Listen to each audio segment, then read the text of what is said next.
In this video, we are going to talk about the ledger settings in SAP S/4HANA. Therefore, we navigate to the transaction called SPRO, click on sub-reference IMG, and then under Financial Accounting Global Settings, Ledger, we will click here on Define Settings for Ledger and Currency Types. Click on this one. Now over here we can see a structure on the left-hand side and the information being displayed on the right-hand side. We are currently here on the Ledger node. So let's explore the different columns from left to right. First of all, you can see here a column called Ledger, where we provide a 2-digit alphanumeric entry to define our ledger. So for instance, over here you can see the standard ledger of SAP called 0L and also the ledger 2L and so on. You can define your own ones. Then we provide a name for the ledger, and we must mark exactly one of our ledgers as the leading ledger. So only one of our ledgers can be defined as such, not multiple ledgers. The leading ledger should always be the ledger of our primary accounting principle to which we must comply to. So normally you should state the leading ledger as the one from the group perspective. So meaning that if you have a huge enterprise, then you must check to which accounting principle your group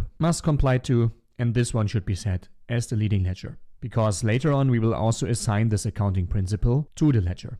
This we will see in a second. Then you can see over here the ledger type. So we have either a standard ledger or an extension ledger. You can imagine a standard ledger as a ledger where we post all of our normal transactions to. So if we post customer invoice, vendor invoice, and so on and so forth, this will all be something for the standard ledger. An extension ledger, on the other hand, extends a standard ledger. So meaning that here we can explicitly post some adjustment values to see impacts. However, an extension ledger will always inherit all the postings from a standard ledger. So again, an extension ledger is used for adjustments, for instance, or for predictions, and we can post manual values to this ledger. As you can see, over here we have the so-called extension ledger type. So we can choose whether this extension ledger should be for standard journal entries for general ledger adjustment postings, or even line items with technical numbers where no deletion is possible after posting, or line items with technical numbers where deletion is possible. This really depends on your scenario. For instance, if you just want to predict some values, then it could make sense to select your line item with technical numbers deletion possible, so that once we post values to the extension ledger, they can still be deleted afterwards to not impact our database. You can also see that only for the extension ledger we can set here the extension ledger type. For the standard ledger, you can see that this is grayed out. If we scroll further to the right, then we can see the underlying ledger. This is also something which is only available for our extension ledger. As you can see, here we chose standard ledger and we don't have the option for the underlying ledger. This is because, as said, each and every extension ledger must inherit the values of another ledger which is defined as a standard ledger. So meaning that once we define an extension ledger, we also must assign an underlying ledger which is a standard ledger. So for instance 0L. And as you can see, 0L is a standard ledger. If we go further to the right, then we can see the evaluation view. And this is actually possible for both extension ledgers and standard ledgers. Let's click here on the dropdown. So here we can choose the valuation view, either legal valuation, group valuation, profit center valuation, or segmentation valuation. And those valuation views over here represent different ways of viewing business transactions in our company code. So we can look at business transaction from a legal valuation, so from the view of an individual enterprise, or from the group perspective. So if we have a group of enterprises, then from this perspective, as well as from the profit center or segment perspective. This is relevant if we are working with the so-called parallel valuation for our material stocks and goods movements. And this will then also impact our reporting. Then we have here the subtype of valuation view. As of now, this is grayed out, but this is only because we have here the legal valuation. If we would choose here the segmentation valuation, like that, hit on enter, then you can see the subtype of valuation view is now editable. For now, we will leave it as is. If we go further to the right, then we can see there is a checkmark called manual postings not allowed. Thereby we could say that to a specific ledger, we only want automatic postings to be conducted. And meaning that if we choose a normal transaction like FB50L or even our Fiori app called Post General Journal Entries and hit on post, then the system would display an error message. But this only counts if we post specifically to this ledger, or to be precise, to ledger group, because postings are always done to ledger group. Next off, we have the accounting principle for the ledger. So either we can set it already here on the ledger level, and if we set it, then this value would be inherited for all the company codes assigned to the ledger.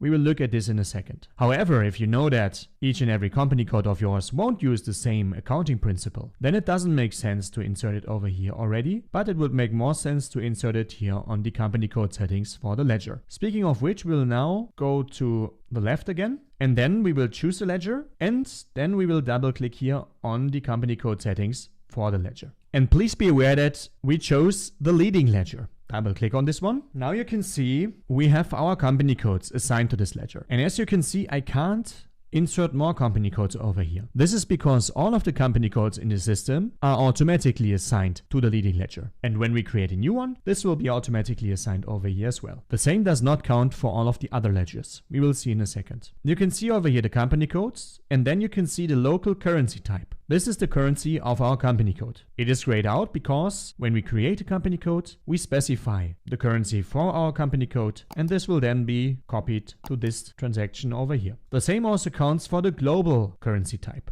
so the currency of our group. This is copied from our controlling area settings, so we can't change it over here either. Then we have 8 different freely definable currencies, so meaning that we can post in our local currency of the company code and also in the global currency of our group, as well as up to 8 freely definable currencies. And as you can see, there's always a value help over here, and this depends here on the customizing setting over here in the currency type section. Then we have our fiscal year variants. So we assign a fiscal year variant to each and every company code, and this will decide about the posting periods. So K4 means 12 posting periods from January till December and 4 special periods. Then we have the posting variant. As you know, the posting variant is the indicator we use when defining our posting periods. This is also assigned per company code. And you can see over here we have the accounting principle. So in this section you would now set the accounting principle. Of course, you must define the accounting principle in customizing beforehand. You could assign here the same accounting principle to multiple company codes. For instance, let's say you have 10 company codes in your country, then you would assign 10 company codes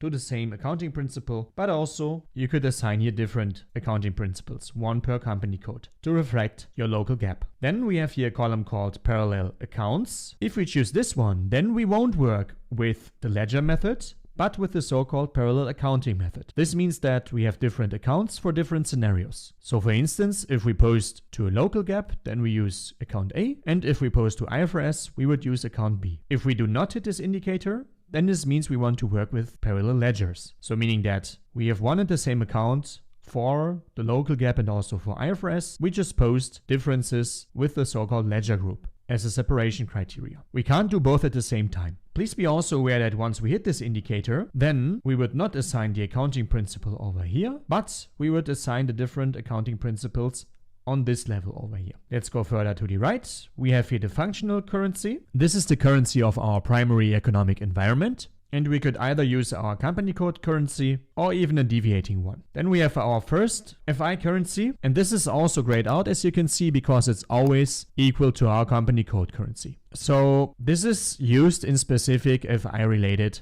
application components and thereby necessary. Then we have the second and third FI currency, which are also optional. And when we insert something over here, then the posting will also be done in parallel for those currencies. Last but not least, if we hit here on the company codes and then double click on accounting principles, you can see here for this specific company code, there are 3 accounting principles assigned because the parallel accounting approach is used. Let me just go back once more. Here you can see for company code 0001, the parallel GL accounts approach is used. So please make sure that only for parallel GL accounts you use this node over here. For all other, this is obsolete. One more thing, if we go back to the ledger and select now another one, which is not the leading one, as you can see over here, and double click on company code settings for the ledger, you can see that in this case, we must assign our company codes manually to this ledger. So they are not assigned automatically. Last but not least, let's now go out of this view. And here you can see define ledger group. This is actually what we use for postings in finance. And here you can see per ledger, one ledger group is created. And in one of those ledger groups, one or even multiple ledgers could be assigned to. Okay, so the only thing missing is to show you where we define our accounting principles. This is done here via parallel accounting, define accounting principles. And over here we define the accounting principles, and later on we also assign them over here via assign accounting principles to ledger groups. Okay, this marks the end of the video. I hope you liked it. If so, then please subscribe to the channel and activate the bell. Also make sure to subscribe to my Patreon, where we have a community chat and where I post lots of informative blog posts about SAP. The link is in the bio of my channel. Thanks a lot and see you next time.